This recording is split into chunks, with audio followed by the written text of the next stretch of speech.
Le Saint-Esprit veut notre attention. Shalom bien-aimés dans le Seigneur, notre méditation du jour s'intitule « Le Saint-Esprit veut notre attention ». Nous tirons notre texte dans Actes chapitre 16, le verset 6, qui nous dit ceci. Ayant été empêchés par le Saint-Esprit d'annoncer la parole dans l'Asie, ils traversèrent la Phrygie et le pays de Galatie. Gloire à Dieu. Dans notre verset, le Saint-Esprit a empêché Paul et Silas de prêcher la parole de Dieu. Bien que la recommandation de Jésus aux disciples soit celle de prêcher sa parole dans le monde. Dans Actes chapitre 16, le Saint-Esprit va empêcher Paul et Silas à 2 reprises de prêcher la parole.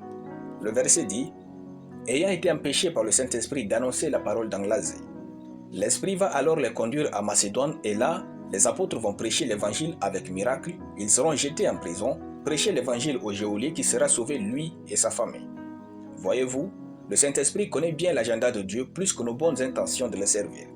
Il connaît aujourd'hui qui doit être sauvé, encouragé, édifié et relevé par vous. Il suffit de lui accorder votre attention et vous saurez comment vivre une vie chrétienne effective. Un seul mot du Saint-Esprit peut mettre fin à des années de souffrance et de douleur de quelqu'un dans votre monde. Le tout n'est pas de se jeter dans toutes sortes d'actions pour être un chrétien productif dans le royaume de Dieu. Il faut écouter la conviction que le Saint-Esprit met dans votre cœur. Peut-être que vous devez juste inviter votre collègue à la pause, lui payer à manger sans lui prêcher le salut. Peut-être vous devrez aller chez un camarade aujourd'hui, laver ses habits, lui offrir un cadeau ou lui dire un mot spécial. Peut-être vous devrez juste envoyer le pain du ciel à une personne spéciale. Peut-être vous devez juste visiter aujourd'hui un orphelinat. Lorsque nous réalisons que le Saint-Esprit est la seule personne qui peut nous faire vivre la vie chrétienne effective et productive, toutes nos journées seront des journées de victoire et de miracles. Ne comptez pas sur vous plus que sur la voix du Saint-Esprit. Apprenez à l'écouter au réveil. Apprenez à ouvrir votre cœur quand vous lisez ou méditez la parole.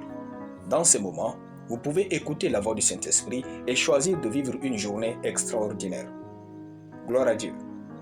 Nous allons prier. Tendre Père, je te rends grâce pour ta parole.